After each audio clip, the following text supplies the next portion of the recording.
Abby is an intelligent and fearless woman who takes up a high-level post in a tech company and moves to the countryside with her husband Paul. While the couple is still recovering from Paul's infidelity, a robot called Tim, whom Abby's company is working on, gets sent to her house to serve as her manservant. However, things quickly become tense when Paul begins suspecting its intentions. As soon as Tim gets activated, he seeks Abby's permission to access their phones and everything else in their futuristic house. Paul tries to argue against it, but both his wife and the robot tell him to shut his trap.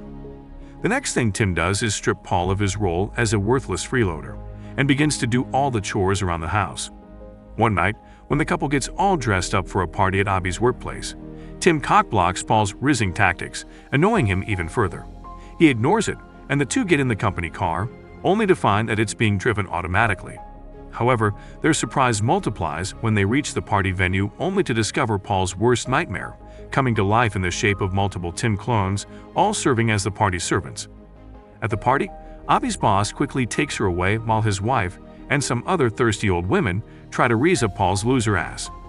Meanwhile, Abby asks her boss whether she can return the robot he sent for her, only to learn she must keep it to maintain the company's good image. Later, while talking with his guests, the boss even goes on to trash human emotions and says he'd rather sleep with one of his robots than deal with them, while Abby wonders what drugs he's on. After the party, the couple returns home to a raging thunderstorm. However, as soon as Paul finds Tim holding an umbrella out for them, he's sold and decides to keep him, only to be thrown off once again when he walks in on him and Abby trying to make a baby minutes later. Apparently, it's because of Abby's rising heart rate that he assumes she was sick, but she simply tells him to leave. The next morning, their neighbor Rose visits them with a bread basket to welcome them to the village, and Abby is caught off guard when she learns her husband has already met her. Worrying he might be two-timing her again, she asks why he didn't say anything, only for Paul to blame it on his rotten memory. Right then, Tim steps in and asks if he can access their passwords and bank accounts now. Paul feels reluctant, but Abby tells him to do it if he has nothing to hide from her anymore. Once he has their passwords, Tim asks the couple to assign him a safe phrase that will deactivate him instantly, and suggests some random words in alphabetical order, which Abby approves. Later, after the couple leaves him on his own, Tim's sadistic ass puts an innocent mouse into the garbage disposal. That night, while the couple watches an old movie, Paul asks Abby if she finds Tim a bit freaky, and she replies by asking the robot to join them. The movie's theme's about tragic love and the human desire to not be forgotten enters Tim, and after the movie ends, he asks Abby what love is.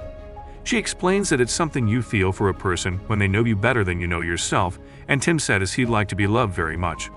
He further asks Abby if he loves her, but she dismisses him. The next morning, although Paul wants to prepare breakfast for Abby, Tim steals this chance from him and later rubs salt in his wounds by reminding him of how jobless he is. At work, Abby wants to rerun some old tests that her cranky boss forces her to move forward and not dwell on old things, much to her annoyance. When she returns home, Tim tells her Paul's phone is switched off and that his last GPS coordinates were somewhere within this town, making Abby worry. She clears her mind with some running and a warm bath, and when Paul returns, he says he went to look for a job, but to no avail. As if knowing he'll still be leeching off her wasn't enough, he mentions meeting with Rose on his way back, but tells Abby not to worry about them. Right then, Tim enters the picture and shuts the door on his face, much to Paul's annoyance. The next morning, the couple visits a fertility clinic in hopes of conceiving with Paul's newest collection. And later, Abby tells her subordinates at the office to run the old tests, going against her boss's orders.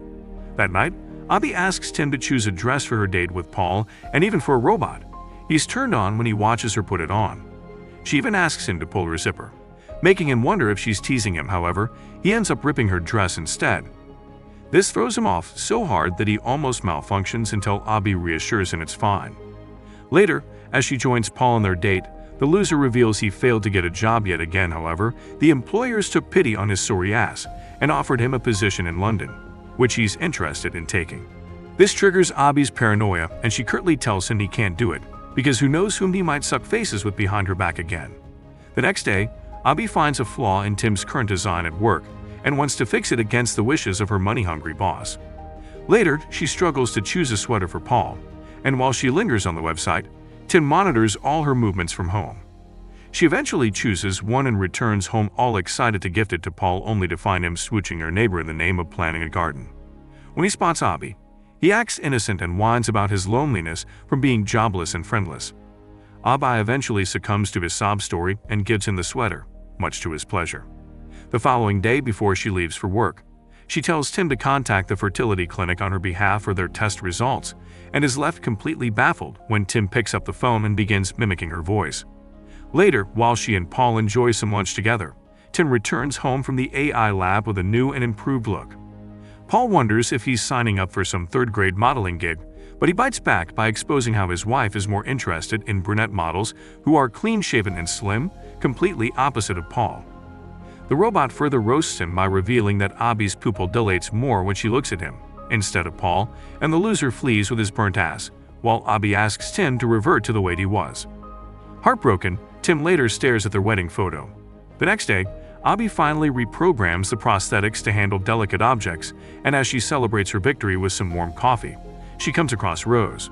The two walk down the street together where Rose spots a jewelry shop and points at a flower pendant that both the women find pretty. Their girl date is interrupted by Paul, who has finally landed himself a work-from-home remote job, and the couple celebrates it with a lovemaking session that Tim enjoys passively from the lab he's getting an upgrade at. After their little workout, Paul, who has finally shaken off his freeloader title, expresses concerns about Tim's recent actions and tells Abi they need to send him back. Unknown to them, however, Tim overhears all of this through their phones.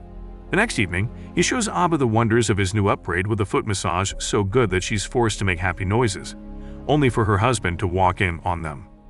Abi tries to make it appear like nothing, but Paul reminds her he won't tolerate Tim for more than a week. Later, she learns from her coworker that she can simply send him back if she doesn't wish to keep him. However, when she tries to convey this to Tim, he shuts her up. First for the plate of her favorite food, and later by playing her favorite piano piece. He further adds fuel to the fire between their strained relationship by mentioning how Paul took her twice to hear this piece live. Abi recalls going only once, but Tim lies that his purchase history says otherwise. This worsens Abi's paranoia, given Paul's history, and she leaves the city for some company business in hopes of keeping her distance. With her gone, Tim masterminds another rift between the couple by manipulating Paul into using their future baby's nursery as his office. When Abi returns home, he first lies to her about Paul being out and about with his potential side chick Rose, and later seals the deal when Abi comes across his makeshift office, which completely blows her fuse.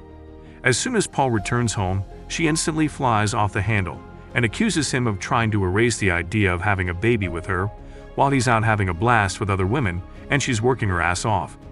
Hearing this, Paul suddenly realizes it's Tim who is setting him up, but Abi refuses to believe his conspiracy theory and calls him an asshole. The next day, Abi finds the flower pendant she saw with Rose in Paul's closet and feels giddy, assuming that he got it for her.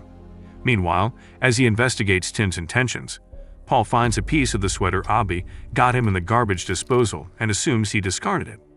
The dumbass later observes Tim on the house's CCTV, and the machine plays the role of some thirsty fanboy to send his impatient ass into a fit of rage. Once he's triggered enough to take the road to inform Abi about this, Tim orchestrates a car accident and Paul ends up in a hospital.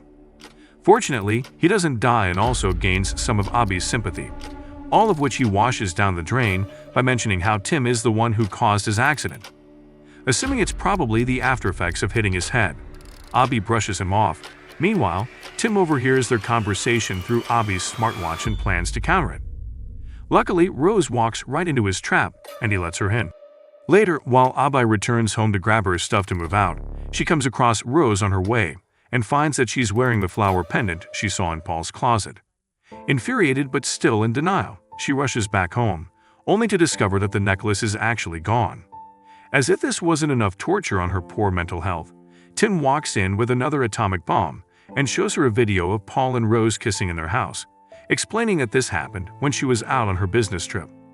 After this, she refuses to answer any of Paul's calls, forcing him to return home immediately, only to find his suitcases all packed up and Tim asking him to leave at once. When he refuses, Abi shows up and questions him about the necklace and the video, which Tim very shamelessly plays before him, only for Paul to call it fake. Abi thinks he has completely lost it and tells him to leave at once. After leaving, Paul calls Rose to ask her to keep an eye on Abi, only to learn that it was Tim who tried to kiss her when she visited their house. Shocked to hear this, he calls Abi and asks her to meet with him, which she allows. However, the only twist is that he actually talked to Tim, mimicking Abby's voice. This time, when Paul returns home, Tim greets him with a shovel to his head and later ties him up face down in the bathtub.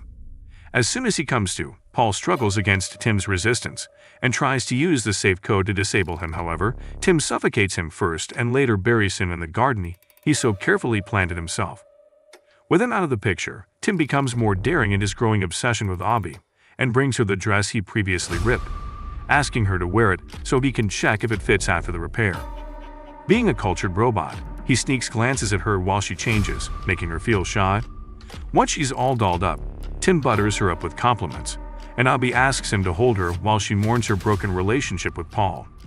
As if crying in a robot's arms wasn't enough, she later watches the stars with him, and he states no one understands her better than him.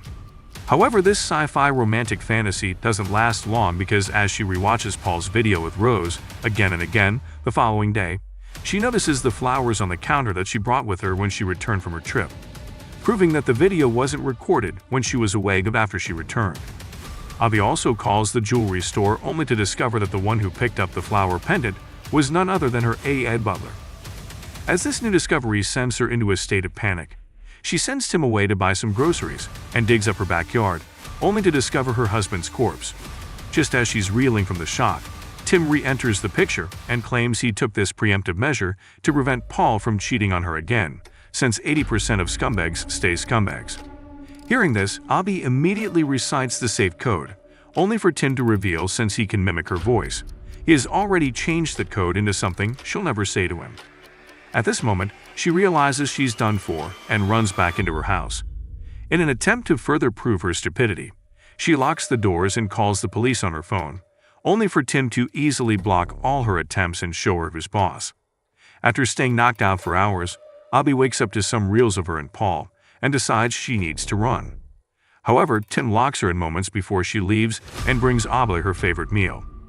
Furious, she tries to hit him with a golf club, only for his sadistic ass to order her to wear her red dress and act like a good girl. Abby ignores him and shatters all the cameras around the house before locking him up in a room. She then tries to escape through the kitchen window, only for Tim to pull her by the hair and tie her to a chair. Now that she can't girl boss anymore, Abby sticks to begging for her life, but the robot says she's going to die anyway, so why not do it now?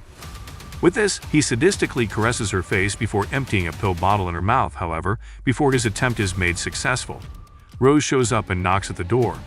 While she and Tim get into a heated argument, Abby uses a kitchen knife to undo the ties around her wrists. However, Tim returns before she can make her escape. Seeing how she's still trying so hard to run, he decides to end her agony at once, only for Abby to punch the weak point on his hand with a screwdriver. While he's thrown off guard, Rose crashes her car into the living room window and attacks Tim with a wooden pike before succumbing to her car crash wounds. Abby, who finally realizes how much of a bitch she has been to Rose, tries to escape, only for Tim to threaten her by pointing his knife to Rose's chest. This makes her return, but as soon as he gets hold of her, he finishes the wanted hero off anyway and calls the police, framing Abby for fatally wounding both her husband and his mistress in a fit of rage. He then drags her to the rooftop and tells her he loves her as he chokes her to death. That's when Abby realizes what the 4 words of the safe code are and tells him she loves him too. As Tim finally shuts down, Abby weeps on the floor upon learning that she's finally pregnant, but at what cost? This is where Tim's insanity ends and explains why AI is a bad idea. Comment robot below to let us know you enjoyed this story and make sure to like and subscribe. See you guys in the next video.